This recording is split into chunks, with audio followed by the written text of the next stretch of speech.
os meios de comunicação, que a própria Segurança Nacional não fazia nada.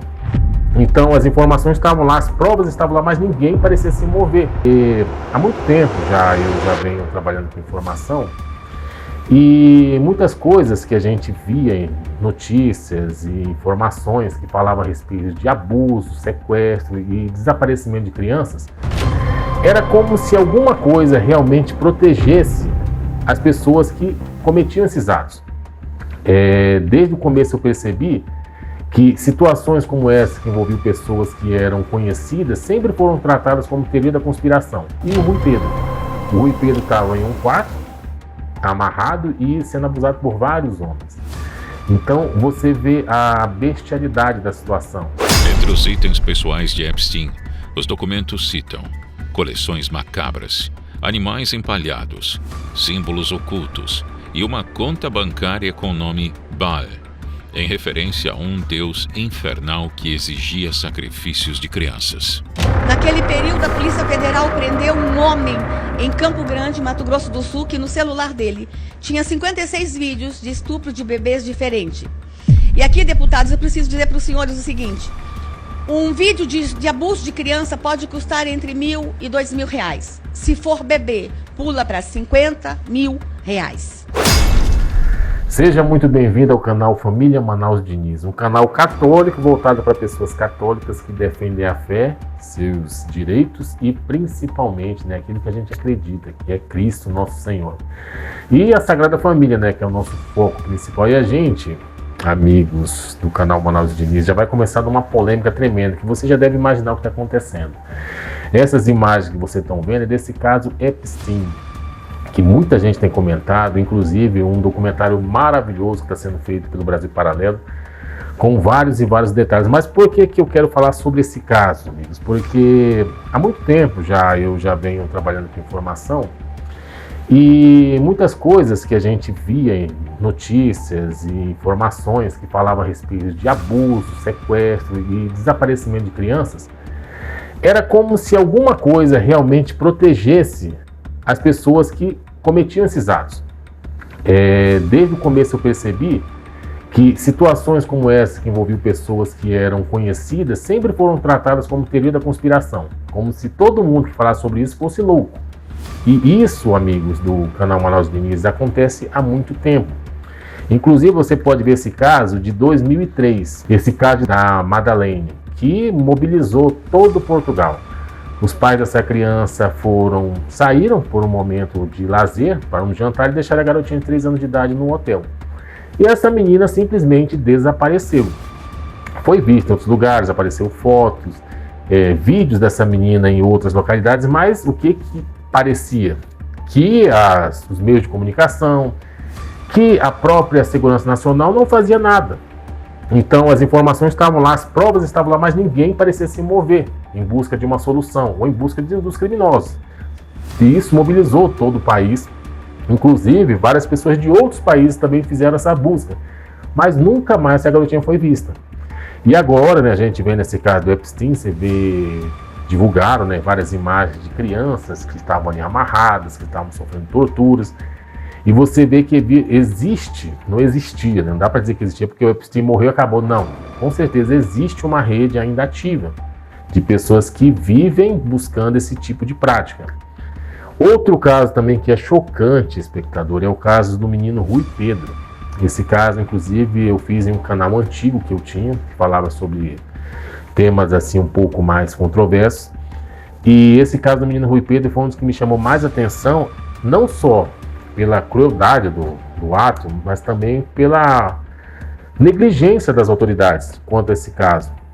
Esse menino, ele tinha 10 anos na época, ele pediu para os pais para brincar na rua, saiu de bicicleta, disse que ia brincar com um amigo dele, um tal de Afonso, que era um homem bem mais velho do que ele, mas os pais consideravam o menino um homem meio infantilizado, e não viu maldade nesse ato. Esse menino saiu para brincar de bicicleta e nunca mais foi visto. Os pais desesperaram, ligaram para a polícia, fizeram busca, mas o que chama a atenção desse caso? Porque existem muitos outros casos de sequestro, mas o caso do Rui Pedro é especial porque esse menino desapareceu, os pais foram em busca desse amigo, porque ele disse que ia encontrar um amigo, Um amigo ficou nervoso, disse que não sabia de nada, não sabia o que tinha acontecido com o Rui Pedro, mas ele soltou uma frase que ficou presa no ar.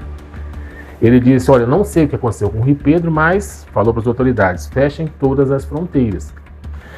E, por incrível que pareça, depois de um tempo, por isso que eu falo da negligência, que soa a maldade, esse menino foi visto por outras pessoas, tem fotografias desse menino, inclusive nesse caso desse parque, que ele está atrás, junto com o senhor com uma jaqueta vermelha. Você vê que é claramente o menino, ali uma pessoa tirou uma selfie e o menino está lá. Como se ele tivesse sido realmente sequestrado, uma pessoa estivesse circulando ainda pelas localidades.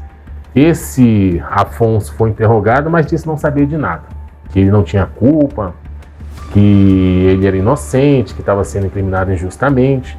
Mas, posteriormente, apareceu uma prostituta, que agora eu não vou recordar o nome dela. Ela comentou, que era uma testemunha, ela foi em busca das autoridades, falou que esse Afonso pegou o garoto e ela viu os dois num carro. Inclusive, ele levou o menino para que tivesse atos ilícitos com essa mulher. E ela fingiu, né? Ela tentando proteger, ela viu que o menino estava nervoso, chorando, ela tentou proteger o menino. Ela disse, não, vem cá, eu vou ali encontrar ele e já volto para você. Ela foi lá com o garotinho, com o Rui Pedro, e perguntou se a mãe dele sabia que ele estava ali. Ele disse que não. Se tinha acontecido alguma coisa ruim com ele, também disse que não. E ela tentou, naquele meio tempo, salvar o garoto. Rapidamente o Afonso percebeu que tinha alguma coisa errada, pegou o menino de volta e saiu de lá. Ela procurou as autoridades e o que aconteceu? Nada. Simplesmente disseram que ela estava inventando a história. Depois, ela, como o caso ganhou repercussão, ela foi em busca das autoridades, falou a respeito do Afonso, que ele estava com o garoto no momento que aconteceu esse caso. E o que aconteceu? Nada foi feito. O Afonso foi preso por 3 anos porque estava presente no momento em que aconteceu todo esse caso, mas não foi condenado por causa do sequestro, que diz que as provas eram insuficientes. E ele foi preso por 3 anos, cumpriu 1 e por bom comportamento hoje ele está livre. Ninguém sabe o que aconteceu com o Rui Pedro. Anos depois, mais recentemente, uma rede de pedófilos foi deflagrada, foi presa pela polícia portuguesa e lá tinham vídeos. E nesses vídeos, a maioria das crianças eram crianças que ninguém sabe de quem é o pai, quem é a mãe e de onde veio, ou se já nasceu voltada para esse tipo de situação, como a gente vê vários casos. E uma das crianças tinha um outro garotinho que foi também reconhecido como sequestrado, e o Rui Pedro. O Rui Pedro estava em um quarto, amarrado e sendo abusado por vários homens. Então você vê a bestialidade da situação. E ficou por isso mesmo. O Rui Pedro até hoje ninguém sabe o que aconteceu com esse menino. Você imagina a família vendo um vídeo desse tipo. E parecia um caso isolado. Madalene, o Rui Pedro, recentemente você vê essas 122 crianças na Califórnia que foram liberadas também, que estavam em situações de sequestro e abuso. Pessoas foram presas, então uma rede gigante. A Operation Home for the Holidays, realizada ao longo de 2 semanas na Flórida, resgatou 122 crianças desaparecidas ou em situação de risco, em uma das maiores operações do tipo nos Estados Unidos. As crianças tinham entre 23 meses e 17 anos e foram encontradas em diversas regiões do estado, incluindo Tampa Bay, Orlando, Jacksonville e Fort Myers. E até vale um adendo aqui também, que a própria ministra Damares do Brasil, em pouco tempo, quando havia o mandato anterior ao atual presidente, ela comentou que estava se mobilizando para banir Era uma operação que ela fez voltada para conter justamente essa questão do abuso, e tinha uma rede de pedófilos no Brasil que procurava abusar de bebês. Fato para os parlamentares. Eu trago um outro fato grave e que eu preciso que os parlamentares tenham uma atenção, especialmente os deputados da área médica. Nunca bebês foram tão estuprados no Brasil como hoje. Bebês, ministra, sim. E aqui, deputados, eu preciso registrar uma coisa. Tem noites que a minha equipe não dorme. Eu quero que os deputados lembrem que o Disque 100 está lá no nosso ministério, o Ligue 180 está lá, a Ouvidoria Nacional da Violência contra a Criança está lá no nosso ministério. E tem noites que a gente não dorme. Nós somos obrigados a ver imagens, a gente é obrigado a ler relatos e a ouvir e a falar com as pessoas que estão do outro lado. E vou dizer coisas muito sérias e eu não vou poupar os senhores de detalhes. A minha assessoria fala assim, não fale detalhes, mas eu preciso falar. Os senhores precisam sentir o nível da gravidade. A menina mais jovem que eu tinha visto sendo abusada, a imagem da menina mais jovem, na CPI da pedofilia em 2010, ela tinha 29 dias de idade. A imagem era terrível. No Senado, agora em dezembro, encerrou uma CPI de maus tratos contra a criança. Não iria abordar o tema abuso, mas não teve como fugir do tema. Na CPI do Senado, em novembro, eu fui assessora jurídica e eu que tive que construir o relatório.